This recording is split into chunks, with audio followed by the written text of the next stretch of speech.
Yeah, come on!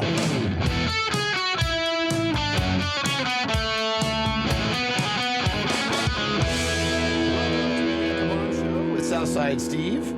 Good morning, good Monday morning, and I gotta say that I'm back in baseball again. I can't believe it. What have I done to myself? Oh, we've got a lot of baseball talk. I'll hold the big news, our baseball news related to our show. I'll save it for sports, but I got some good baseball content.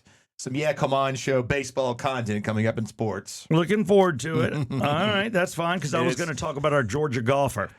Well, we got a Georgia golfer who won the PGA Charles Schwab PGA tournament. We'll get into that, and it's the first time I've ever seen Coca-Cola written out on a golfer's sleeve. Well, it's a sponsor, so he's got Coca-Cola's a sponsor. That they not want to sponsor golfers. I don't see it anywhere on the PGA Tour, but I saw it with this individual, and this individual went on to win, and he's a Georgia boy. Okay, so I'm like, maybe Coca-Cola just picks guys from Georgia, and that's great. I love it. Maybe there's a chance. I'll wear Coca-Cola. Yeah, Jeff will wear it. Get him on the come on show. I'll bring out the old '80s Coca-Cola clothing. Stop it. Remember that stuff? Oh yeah, that was hot for a while in the mid '80s. Sexy. Yeah. I've got a Coca-Cola shirt I have yet to darn, and it's red, which scares me with the wash. I'm like, I know y'all pre-washed this. Remember the day when you washed anything with red? You're like, oh my God. So I have a Coca-Cola shirt too. I worked exclusively for Coca-Cola when my career started at 96 Rock because they didn't pay. They did trade. Mm-hmm. And I was getting great experience. So I was the Powerade guy, the Coca-Cola guy. I was working at everything from a supermarket to a grocery store, doing their things. And I would do games outside for some really good concert tickets. And I had what I call the Coca-Cola 500. And I did that around NASCAR because we were giving away tickets at the time to Atlanta Motor Speedway. So my game was, everybody first had to buy product. I said, look, you got to invest. You got to buy product. So everybody had to go buy a Coca-Cola. So now you come out and there's all these people with 16-ounce Coca-Colas. And I'm like, they were the 16 plastic. Set them down and right there. To set them down on the ground. Now walk back with me. I would get them about a good 25 yards away from their bottles. And then I would be like, now y'all stay. And then I had my assistants or myself and whoever. And we started shaking. And we shook. And everybody's like, what are you doing? I'm like, we're just shaking it up, shaking them so they're all shook. And then I'd say, go. And everybody had to run down, open up theirs, and drink it. First one to drink it, won. And what happens? Yeah, it goes everywhere. And they're all soaked. What did I have as a backup? Everybody that participated got a Coca-Cola shirt. And, one person won. They got tickets. So that was These are 96 Rock Coca-Cola promotions that you started doing. And what would I get out of it? Not money. I would get, say, a Coca-Cola beach chair. You wouldn't even get your tech fee or whatever? No. Oh, wow. No talent. Coca-Cola didn't pay talent back then. But then all of a sudden, I'd get tickets to something, that Coca-Cola sponsored, or I'd get tickets into the Bell South Classic, whatever. They always compensated with something of more value. Usually more value, but I'm like, the kid needs cash. Yeah. So those are my days with Coca-Cola. But, right now for me, sports or anything I'm doing is around the kids. And I'm asked by the league to coach, head coach. Ooh, that sounds like a job. It's responsibility. This isn't just you on the field, This is you. On my phone, on Sports Engine, leaving notes, answering anybody's question, scheduling practices, deciding what we will do at said practice, what drills, and then carrying them out. And I'm the pitcher. Wow. 5 and 6U, baby. 5 and 6U. Then a guy that's awesome, his name's Greg, he comes to me and goes, man, I really need a good assistant coach. I went ahead, my wife signed me up, so I'll do it, but I need you. And I'm like, okay, I'll do it. So now I'm doing Brooks's team. And that's a lot of fun for me. You're at the assistant coaching. So you're going to head coach and assistant coach. And it's called Sandlot. How are we going to do the Come On show? Well, I don't know. No, the good news is games. We did a practice this Saturday. I was on the field for 4 hours. Thought I was going to fall out, and then we realized that the games will be Mondays and Fridays. which is kind of silly. They should do Tuesday, Thursday, where families can leave and go on vacation because it is summertime. But they oversee the team. So I've got like 14, 15 players, which means I'll probably have 10 or 11 for each game. And it's only 4 weeks. And the last game, my son came up with an idea, and I'm going to implement it. The very last game, it might even be worthy of the Yeah Come On show coming out to film beforehand. They're going to dress like the movie Sandlot. Okay. How fun is that? Yeah. No baseball pants, no high-end baseball, batting gloves or cleats. It's going to be white socks, tennis shoes, jeans, and a T-shirt. Just street clothes, basically. Street clothes. Mm-hmm. That's what we're going to do for the championship. I have to confess, I've never seen that movie. Mm-hmm. All right, you got to watch it. There's certain movies you got to watch. Yeah, it's one of those. It's one of those. Also, I've got another embarrassing one. I've never seen Animal House all the way through. Oh, come on. Yeah, you missed out on Toga Party and how they put together Food Fight. Yeah, and the Batmobile thing, and I mean, I may have. I just don't remember. Maybe I haven't seen I just don't think I've seen it all the way through. It's just one of those movies I just haven't really. There's movies. The only franchise I can say that I barely watched was the one with Keanu Reeves where they duck the bullets in slow motion. Oh, The Matrix. Yeah, I think I tried to watch. I think I watched it. I wasn't Lawrence into that either. Fishburne, the whole bit. I'm like, sorry, I can't watch it. Yeah. But what I did watch, and this is me as a coach, you have to have a certain responsibility. You're going to have parents that think their kid, and this poor guy, he gets used all the time, but what the hell, he can handle it, and I know him. Chipper Jones. Is this the next Chipper Jones? I don't know. Mm-hmm. But the thing is, I do know that if you get them on the travel teams, you burn them out. You burn them out. And it's like, before you know it, they don't want to play, and they're like, no, man, I'm done with baseball. So I'm not allowing my kids to travel. I want them just playing rec ball, and if there's something there at 10, 11, 12, then you'll look into. Mm-hmm. And that's the way I've been coached by the pros. So I'm out there trying to teach the game. I'm not worried about who wins, worried about trophies. I am competitive. Once we're in it, I want to win. And if I see that there's a bad call, I will go talk to the ump, but I do it with, a little bit of class and say, hey, can I just question you on that call? Because guess what? The umps are all 14 years old. Yeah. It's teenagers. And I know them. And I had an ump come up to me this weekend. I went and ate at Waffle House by myself. I never do that, but I had time. The family was away. And I said, you know what? I just want some eggs and a cup of coffee because I had done a physical on Friday. So I just went in, and I'm sitting there. The guy goes, sir, I'm sorry to bother you. Well-spoken. He goes, I'm one of the umps out there, and I just want to introduce you. You're a great coach. Oh, that was nice. I didn't recognize him, but I was like, far out. I'm going to show you something that's a bad coach. This is going around on social media. This is all over. Mm-hmm. I don't know if it's made its way to TikTok yet. No, it is. It is, but it happened in Oklahoma. It's the story's more than a few days old, but this is not what you want to do. And I want to talk to you before we move into politictainment on the repercussions and what they did. And do you agree? So here it is. Are we going to show the audio or the video? I got the video. Video? Yeah. Here's the video. What you're going to see is a team and a youth team. A youth team, 11. Uh-huh. They're 11. And the coach, I guess, has told the pitcher to throw at the batter, and maybe they've done that, and the crowd's riled up. Then the coach tells him to throw the ball into the dugout of the opposing team. Yeah, do we know why? Or just to send a message. Okay, all right. Here it is. This is the kid. You gotta. I think it'll repeat it in slow motion. He's throwing it to the dugout.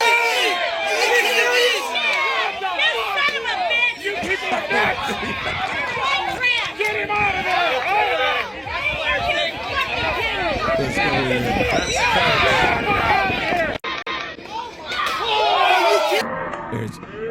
So he just threw it straight to the dugout. I don't know if anybody got hurt. If it didn't show. Yeah, we don't have a view of the other angle. And I imagine if somebody would have been hit or hurt, you'd know about it. So I'm assuming it missed its target. It went into the dugout. Just sent a message. And I love the woman. You son of a bitch. White trash. I'm like, ma'am, and I hate it because, there's a voice. I don't know that I hear many people say with our voices. There are unique voices or voices for broadcasting, and I push mine out. But that woman, there's a face that goes with that voice. There's a lot of people that have that voice. And then for her to say white trash, the definition of white trash is that voice. Is what she's doing. Yes. So there you go. I will tell you that the coach has been told he's no longer allowed to coach. He has a lifetime ban in Oklahoma in baseball. Now, can he move to another state? Can he coach another sport? I don't know. And the kid, what about the kid? The pitcher. Guess who the kid is? His son. Oh, so the son got 5-year suspension in Oklahoma. So he can't play Little League until he's 16 years old. And obviously the kid's probably pretty good. So now you're hurting the kid and his chances. So he can't play high school. Well, that's his dad's fault. Exactly. He can't play league. He can't play travel. He can't play high school. He can't do anything. He can get back on the baseball field if he appeals earlier or moves to another state. Or move to another state. And this kind of dad's probably already got the house up for sale. But all I can say is it fair? Because not only a lot of people respect their coach. If I tell my kids to do something, I would say 10 out of 11 will do it. There may be one that's intelligent enough to question and say, no, sir. But most are going to, go what the adult says at that age. They're impressionable. Yeah. Look at college right now. Look at all the students that are being, taught wrong, how to hate, how to dislike, not be conservative. I mean, what goes on in college is horrific, and that's messing with the mind. This is physical. So I don't think the kid, give him a season off, teach him a little bit of a lesson, but he's probably like, man, this is not just my coach, it's my dad. And number one, you don't want to let your dad down. You look to your dad for advice, or it's the worst case where he's like, man, my dad's going to kick my ass if I don't do this. So either way, I think leave the kid out of it. He does need to be taught a message because he should know right and wrong, and he should have disagreed with his father and not done that. So I think he gets a year, not 5, but the father, screw you. All right, it is the Come On Show from the Exit Wealth Studios. Exit Wealth, located right here in Alpharetta and located in Buckhead. And, of course, we're also sponsored by the business selling machine that is Exit Stage Left Advisors. Man, you got a small business, this is the time to sell, especially if it's along the lines of like plumbing, veterinarian, anything where you've got a large group, landscaping, electricians. I mean, see what your business is worth. Everybody signs an NDA. And then you can decide what you want to do. But they want to talk to you if you even think you want to sell in 10 years. Those are our sponsors of our studio. And right now, Polydictainment is brought to you by David Markwell. Steve MZ. Are we going into Steve MZ? Yeah. I felt like I did Steve MZ. Okay, well, we can. I mean, for time purposes, we could, if you don't have anything major in the entertainment world. I'll go quick. Okay, quick Steve MZ. Steve MZ brought to you right now by Small Sliders, where Jeff and I will be appearing this week. Is it Wednesday, Thursday, or Friday in Marietta? We'll let you know. Well, right now in the Steve MZ world, we're going to slide in real quick because there's always trouble. There's always trouble. I do want to say we have now found skeletal remains 5 miles away from Nancy Guthrie's home. Oh, really? Yeah. Yep. This sounds like... What? 5 miles away. It sounds like Nancy Guthrie's missing. It sounds like it's not going to be her. No, it's not. The individual is at least 1,000 years old. Okay, see, I knew you had something up your sleeve there. I'm not laughing at the story. I just couldn't believe that they put it out there. Skeletal remains, and of course, heartache. You know, in a perfect world, Nancy Guthrie is found alive, but I don't think many people, including her daughter, think that's possible at this point.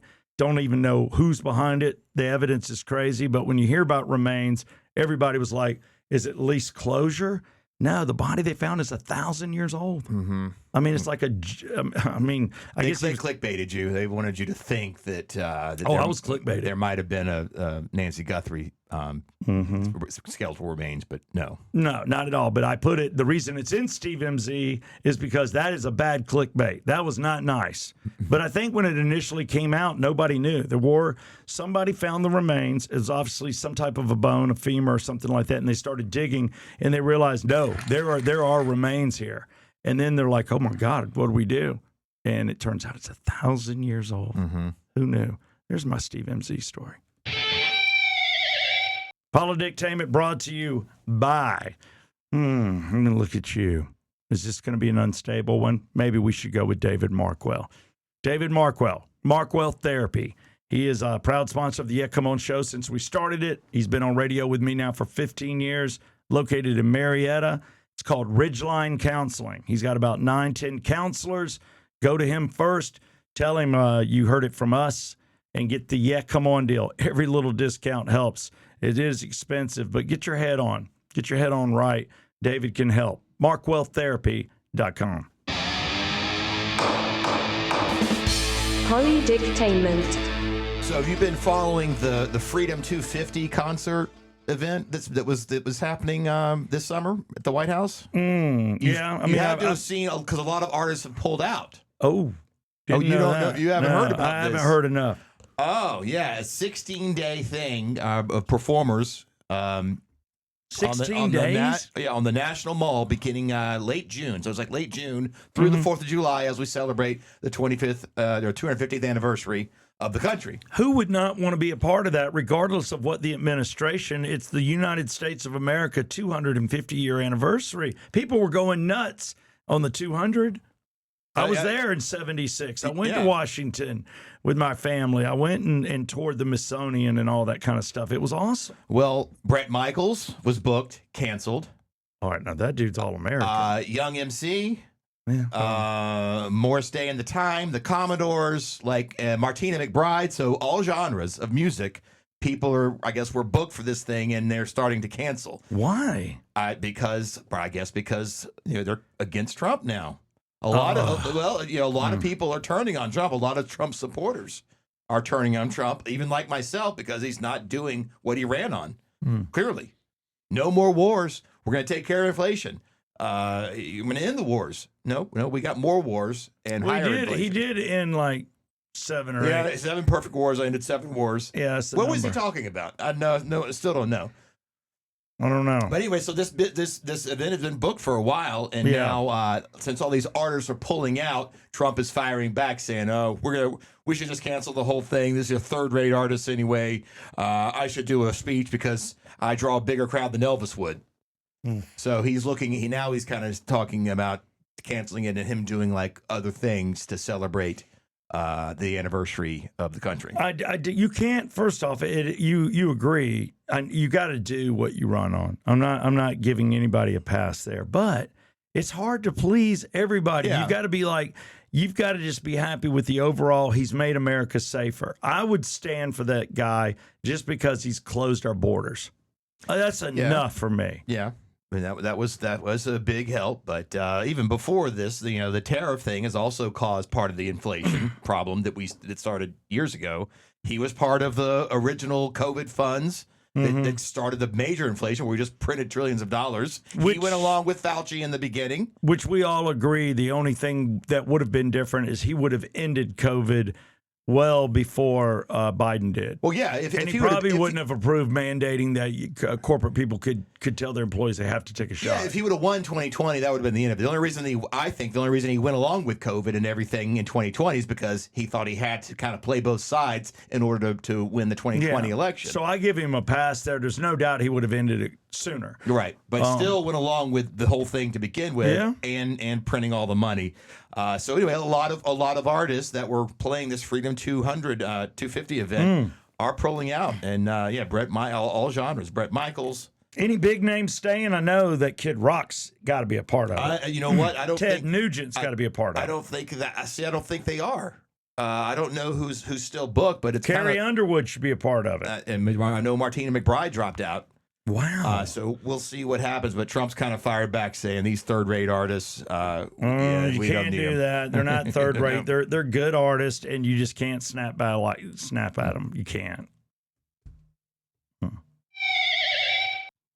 Uh-oh. Mike's he's a little slow this morning. Huh? Is this how you want to start the week? It's not good. All right. He's good now. All right, now we get into a little bit of sports, and this is brought to you by North Atlanta Golf Carts. And believe it or not, we're headed out there, too. We will be filming a commercial out there tomorrow at their Brazelton location. If you want to come by and meet Jeff and I, we will do this show, and then we will head out there and film for a few commercials. We love them as a sponsor. If you're going to get a golf cart, ask for the Yeah Come On deal and ask for Craig Riddle right there at North Atlanta Golf Cart with 2 locations. We'll be at the Brazelton one tomorrow.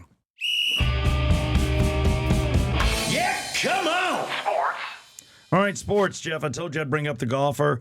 I don't know that you were watching. I know you're starting to get into golf and you're betting on it. I'm in a fantasy golf league for the majors, so I wasn't on this one over the weekend, but I did see it when I was out, and I saw a guy named Eric Cole that was in first place for a while. Because I saw my name, I was like, okay, who's this guy? I haven't heard of him. You need to see if you're related to him. Yeah. Guess what? He's sponsored by Coca-Cola. No, different dude. Oh. This dude is sponsored by Professional Baseball. He's got the Major League Baseball emblem on his chest, and he's interesting, extremely fit. Not the biggest guy in the world. He's very thin, tight, but that's why you know that golf is all technique. It's not about being huge. He's got a tight little body. All right, he does. He has a tight body. I just noticed him, and I'm like, God, that dude's tiny. But he's tight. I wasn't attracted to him. Oh, Lord. So he's not the one from Georgia that won. No. But he is runner-up. This is his third. They loved it. It's statistics. Nobody does statistics better than baseball. Yeah. But they'll tell you how many times you spit in a game. Mm-hmm. Somebody's watching. But they said it's his third time being runner-up. It is not fun being runner-up when you don't have a household name. Mm-hmm. If Tiger Woods is runner-up back in the day to Phil or Jack or somebody, you're like, okay, you're still getting paid. You were right there. You can handle it. But when you never really get in, maybe you're in the top 10 a lot, but man, when you got a chance to win, and it was a playoff. They did the playoff hole. Oh, they did? Okay. So it was between the guy that won it, who we are a fan of, Russell Henley. He's our Georgia boy. Okay. Russell Henley, he hasn't won in years. He's got his 3 kids there and his wife. It's the Charles Schwab Challenge. And I'm with Charles Schwab, so I was wondering, wouldn't it be nice if he just stroked everybody $100 that's a member of Charles Schwab? Uh-huh. Just add it to your accounts. I mean, he won $2.7 million. It's a lot of money to win golf. I don't know what second place got, but his last name was Cole. Mm-hmm. And I was digging it in the playoff, and I was like, you should find out if you're related to that dude. He's due to win then, so I may choose him as one of my players for the next major. Well, of course you are. If there was a guy named Rickman and he got second place, I'd be all over him. Yeah. I mean, I can't blame you for that. Well, plus his tight little body. He did. I mean, his little shirt and everything's so just tight. The emblem looks so big on him, and I'm like, he's just not a big guy. Cole's not. Is he like Burt Weiss? Is he like that side, like short and buff? Oh, no. He's short and skinny. Okay. Everything's just tight. He's got a tight little body. He's got a tight little body. And then Henley's good. He's got a pretty wife, and the wife, I mean, he did. She comes out to kiss him, and I loved it because he had Coca-Cola on his sleeve, and I love Coca-Cola, and I love Delta. I am that Atlanta. Matter of fact, I turned down a lot of money and got in a lot of trouble because I would not endorse Pepsi years ago. Well, I would have stick to your guns. I would have made like $20,000, and I'm like, I can't. It's against my soul. You're scratching my soul. I'm a Coca-Cola man. But I saw it written on his shirt, and I went, cool. But, these are guys, you get used to seeing golfers with one logo. Yeah. And that's it. Then you see the guys that are working hard, and they're like, something on this side of the hat, this hat, yeah. arm. Oh, and then here. I've seen them on the collar now. I've seen logos on the collar. MasterCard loves the collar. Yeah, that's a new one, a new place. But congratulations, Henley. Man, you won, and you're Georgia boy, and we love you. Oh, wait. What? No. We're going to save that for tomorrow. Hang on. Let's just get it. We're going to save the mishap for tomorrow. Mike was like, we run out of time. Because Mike was telling me you're just going to save it? We're going to save it for tomorrow's show. The mishap that happened that made us go viral, thanks to you. Should I look at it? You can, but should I just wait? Just wait until tomorrow. That's I think we'll talk about it tomorrow and how and why one of our clips went viral over the weekend. Well, we'll just start the show with it then. Yeah, let's start the show with it tomorrow. Is it bad? No, it's not bad. It's just a little Southside Steve, hiccup. Hiccup? Yeah. What I do best? Yeah. So I got something wrong. Damn it. Yeah. Is it way wrong? No, kind of. Kinda. Multiple things that were slightly wrong. Were people mean? Some were not mean, but some lit you up on multiple platforms. Really? Yeah. So just don't do multiple platforms? Yeah, just don't watch anything. And Who shared it, me or the show? The show did. It's just one of our clips. Did you know I was wrong? I didn't know you were wrong. No, I just went along with you because you were doing the research. That's the thing. We do this radio show, this 4-hour Atlanta radio show in 30 minutes live without a net, sometimes live research. And sometimes the live research isn't always accurate. Oh, God. I'm lucky for you. I've got Sandlot tonight, and I've got a meeting after the show, and I've got a few things to do. And I have the gift of being shallow. It will be easy for me just to forget and wait till tomorrow morning. Yeah, it's not a big deal. It's just funny. It helped us. I think it was one of our biggest, our most viewed clips since we started putting shorts out on socials. This might be the top one. Okay. I just want to thank all of our fine sponsors. I hope nobody's really upset. No, nobody upset. I just want to close with I did like last night. Sunday nights are great at Rockin' Taco, and Jeff and I will be at Rockin' Taco this Thursday. I'm going to try to get the lead singer or somebody on from the band Slippery When Wet. We'll talk about it. You've probably heard of them. Have you seen them? Has it been a minute? Bon Jovi. To me, you squint your eyes a little, and he's Bon Jovi, and he's performing at Rockin' Taco in Roswell off Canton Street this Thursday night with the Yeah Come On show. All right, so let's do some Bon Jovi track 13s this week, leading up to the Slippery When Wet show at the Rockin' Taco. Fair enough. By the way, while we're doing this real quick, I found a iPod Shuffle. The little small one that back in the day, Lululemon made like little slots to push it down in there. It was a thing like 2011, 12, 13, 14, 15. Yeah. Never ever used it. My son found it. And it's got all the equipment. And now I'm trying to download music on it. And Bon Jovi came up, and Brooks is like, well, I like Bon Jovi, Dad, but what about my songs? I go, I've got to figure out. I'll talk to Jeff. Jeff knows how to do this kind of stuff. To put music on the. It won't connect with this. I got to put it on a PC or Mac, and then copy it over. Yeah. I might need your help on that. Okay, just bring in the computer and I'll. Well, you'll help me out. All right, look at you, Bon Jovi. We all know some of the songs. I think did we go deep? I got one to start right now. Is it Runaway? Because everybody always goes there. No, yeah, that's their first one. That's still played a lot. A lot. And it's the one I interviewed Richie Zambora, and it's the one song he hated. Oh, really? He thought it was. I don't think he was part of it. He didn't write it. I think it was already done, and then he was hired. He used to be upset. But I'm looking at all the Bon Jovi, man. Bon Jovi's gone through the decades, man. So what are you thinking? I like the song "Raise Your Hands." It's a really upbeat, powerful song. Raise your hands. Yeah, that's not on the radio a lot, and it was featured in the movie Spaceballs, 1987. It is in Spaceballs. Spaceballs has that, and it also has "Good Enough" by Van Halen. Van Hagar are both in the 87 movie Spaceballs. Okay. So I will tell you the new stuff, It's My Life and Have a Nice Day, I can roll those. Okay. That's not too cheesy for me. Never Say Goodbye is another one I'm looking at. So I'm just kind of seeing where your head's at. But we can go with Spaceballs. Yeah, a little deeper. I mean, this is not played a lot, and it's a pretty rocking song. So we will end the show there, getting ready for Slippery When Wet at the Rockin' Taco this Thursday night. We're doing Bon Jovi track 13s, and we'll kick it off this Monday with Raise Your Hands on the Come On Show.